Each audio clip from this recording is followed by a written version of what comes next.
Lei de Introdução às Normas do Direito Brasileiro, número 4.657, de 4 de setembro de 1942.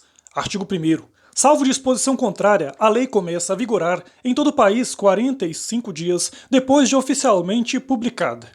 Nos estados estrangeiros, a obrigatoriedade da lei brasileira, quando admitida, se inicia 3 meses depois de oficialmente publicada. Se antes de entrar a lei em vigor ocorrer a nova publicação de seu texto destinada à correção, o prazo deste artigo e dos parágrafos anteriores começará a correr da nova publicação. As correções a texto de lei já em vigor consideram-se lei nova. Artigo 2º. Não se destinando à vigência temporária, a lei terá vigor até que outra a modifique ou revogue. A lei posterior revoga a anterior quando expressamente a o declare, quando seja com ela incompatível ou quando regule integramente a matéria de que tratava a lei anterior. A lei nova que estabeleça disposições gerais ou especiais a par das que já existentes não revoga nem modifica a lei anterior. Salvo disposição em contrário, a lei revogada não se restaura por ter a lei revogadora perdido a vigência. Artigo 3º. Ninguém se excusa de cumprir a lei alegando que não a conhece. Artigo 4º. Quando a lei for omissa, o juiz decidirá o caso de acordo com a analogia, os costumes e os princípios gerais de direito. Artigo 5º. Na aplicação da lei, o juiz atenderá aos fins sociais a que ela se dirige e às exigências do bem comum. Artigo 6º. A lei em vigor terá efeito imediato e geral, respeitados o ato jurídico perfeito, o direito adquirido e a coisa julgada. Reputa-se ato jurídico perfeito o já consumado segundo a lei vigente ao tempo em que se efetuou. Consideram-se adquiridos assim os direitos que seu titular ou alguém por ele possa exercer, como aqueles cujo começo do exercício tenha termo pré-fixo ou condição pré-estabelecida, inalterável a arbítrio de outrem. Chama-se coisa julgada ou caso julgado a decisão judicial de que já não caiba recurso. Artigo 7º. A lei do país em que domiciliada a pessoa determina as regras sobre o começo e o fim da personalidade, o nome, a capacidade e os direitos de família. Realizando-se o casamento no Brasil, será aplicada a lei brasileira quanto aos impedimentos dirimentes e às formalidades da celebração. O casamento de estrangeiros poderá celebrar-se perante autoridades diplomáticas ou consulares do país de ambos os nubentes. Tendo os nubentes domicílio diverso, regerá os casos de invalidade do matrimônio a lei do primeiro domicílio conjugal. O regime de bens legal ou convencional obedece à lei do país em que tiverem os nubentes domicílio e, se este for diverso, a do primeiro domicílio conjugal. O estrangeiro casado que se naturalizar brasileiro pode, mediante expressa anuência de seu cônjuge, requerer ao juiz, no ato de entrega do decreto de naturalização, se apostile ao mesmo a adoção do regime de comunhão parcial de bens, respeitados os direitos de terceiros e dada esta adoção ao competente registro. O divórcio realizado no estrangeiro, se um ou ambos os cônjuges foram brasileiros, só será reconhecido no Brasil depois de 1 ano da data da sentença, salvo se houver sido antecedida de separação judicial por prazo igual, caso em que a homologação produzirá efeito imediato, obedecidas as condições estabelecidas para a eficácia das sentenças estrangeiras no país. O Superior Tribunal de Justiça, na forma de seu regimento interno, poderá reexaminar a requerimento do interessado decisões já proferidas em pedidos de homologação de sentenças estrangeiras de divórcio de brasileiros, a fim de que passem a produzir todos os efeitos legais. Salvo o caso de abandono, o domicílio do chefe da família estende-se ao outro cônjuge e aos filhos não emancipados e do tutor ou curador aos incapazes sob sua guarda. Quando a pessoa não tiver domicílio, considerar-se-á domiciliada no lugar de sua residência ou naquele em que se encontre. Artigo 8º. para qualificar os bens e regular as relações a eles concernentes, aplicar-se-á a lei do país em que estiverem situados. Aplicar-se-á a lei do país em que se for domiciliado o proprietário quanto aos bens móveis que ele trouxer ou se destinarem a transporte para outros lugares. O penhor regula-se pela lei do domicílio que tiver a pessoa em cuja posse se encontre coisa apenhada. Artigo 9º. Para qualificar e reger as obrigações, aplicar-se-á lei do país em que se constituírem. Destinando-se a obrigação a ser executada no Brasil e dependendo de forma essencial, será esta observada, admitidas as peculiaridades de lei estrangeira quanto aos requisitos extrínsecos do ato. A obrigação resultante do contrato reputa-se constituída no lugar em que residir o proponente. Artigo 10. A sucessão por morte ou por ausência obedece à lei do país em que domiciliado o defunto ou desaparecido, qualquer que seja a natureza e a situação dos bens. A sucessão de bens de estrangeiros situados no país será regulada pela lei brasileira em benefício do cônjuge ou dos filhos brasileiros ou de quem os represente sempre que não lhes seja mais favorável à lei pessoal do de cujos. A lei do domicílio do herdeiro ou legatário regula a capacidade para suceder. Artigo 11. As organizações destinadas a fins de interesse coletivo, como as sociedades e as fundações, obedecem à lei do Estado em que se constituírem. Não poderão, entretanto, ter no Brasil filiais, agências ou estabelecimentos antes de serem os atos constitutivos aprovados pelo governo brasileiro, ficando sujeitas à lei brasileira. Os governos estrangeiros, bem como as organizações de qualquer natureza que eles tenham constituído, dirijam ou hajam investido de funções públicas, não poderão adquirir, no Brasil, bens imóveis ou suscetíveis de desapropriação.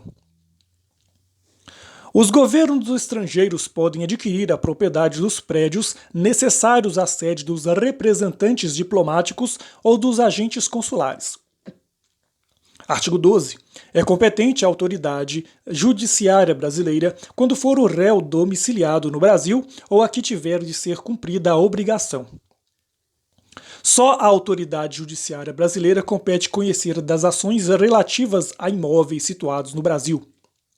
A autoridade judiciária brasileira cumprirá, concedido o exequatur e segundo a forma estabelecida pela lei brasileira, as diligências deprecadas por autoridade estrangeira competente, observando a lei desta quanto ao objeto das diligências. Artigo 13. A prova dos fatos ocorridos em que país estrangeiro rege-se pela lei que nele vigorar, quanto ao ônus e aos meios de produzir-se, não admitindo os tribunais brasileiros provas que a lei brasileira desconheça. Não conhecendo a lei estrangeira, o juiz poderá exigir de quem a invoca prova de texto da vigência. Artigo 15. Será executada no Brasil a sentença proferida no estrangeiro que reúna os seguintes requisitos: haver sido proferida por juiz competente, terem sido os partes citadas ou haver-se legalmente verificado a revelia, ter passado em julgado e estar revestida das formalidades necessárias para a execução no lugar em que foi proferida, estar traduzida por intérprete autorizado, ter sido homologada pelo Supremo Tribunal Federal. Artigo 16. Quando, nos termos dos artigos precedentes, se houver de aplicar a lei estrangeira, ter-se-á em vista a disposição desta, sem considerar-se qualquer remissão por ela feita a outra lei. Artigo 17. As leis, atos e sentenças de outro país, bem como quaisquer declarações de vontade, não terão eficácia no Brasil quando ofenderem a soberania nacional, a ordem pública e os bons costumes. Artigo 18. Tratando-se de brasileiros, são competentes as autoridades consulares brasileiras para lhes celebrar o casamento e os mais atos de registro civil e de tabelionato, inclusive o registro de nascimento e de óbito dos filhos de brasileiro ou brasileira nascidos no país da sede do consulado. As autoridades consulares brasileiras também poderão celebrar a separação consensual e o divórcio consensual de brasileiros, não havendo filhos menores ou incapazes no casal e observados os requisitos legais quanto aos prazos, devendo constar da respectiva escritura pública as disposições relativas à descrição e à partilha dos bens comuns e à pensão alimentícia e ainda ao acordo quanto à retomada pelo cônjuge de seu nome de solteiro ou a manutenção do nome adotado quando se deu o casamento. É indispensável a assistência de advogado, devidamente constituído, que se dará mediante a subscrição de petição, juntamente com ambas as partes ou com apenas uma delas, caso a outra constituía advogado próprio, não se fazendo necessário que a assinatura do advogado conste da escritura pública. Artigo 19. Reputam-se válidos todos os atos indicados no artigo anterior e celebrados pelos cônsules brasileiros na vigência do Decreto-Lei 4.657, de 4 de setembro de 1942, desde que satisfaçam todos os requisitos legais. Parágrafo único. No caso em que a celebração desses atos tiver sido recusada pelas autoridades consulares, como fundamento no artigo 18 do mesmo decreto-lei, ao interessado é facultado renovar o pedido dentro de 90 dias contados da data da publicação desta lei. Artigo 20. Nas esferas administrativa, controladora e judicial, não se decidirá com base em valores jurídicos abstratos sem que sejam consideradas as consequências práticas da decisão. A motivação demonstrará a necessidade e a adequação da medida imposta ou da invalidação de ato, contrato, ajuste, processo ou norma administrativa, inclusive em face das possíveis alternativas. Artigo 21. A decisão que nas esferas administrativa, controladora ou judicial decretar a invalidação de ato, contrato, ajuste, processo ou norma administrativa deverá indicar de modo expresso suas consequências jurídicas e administrativas.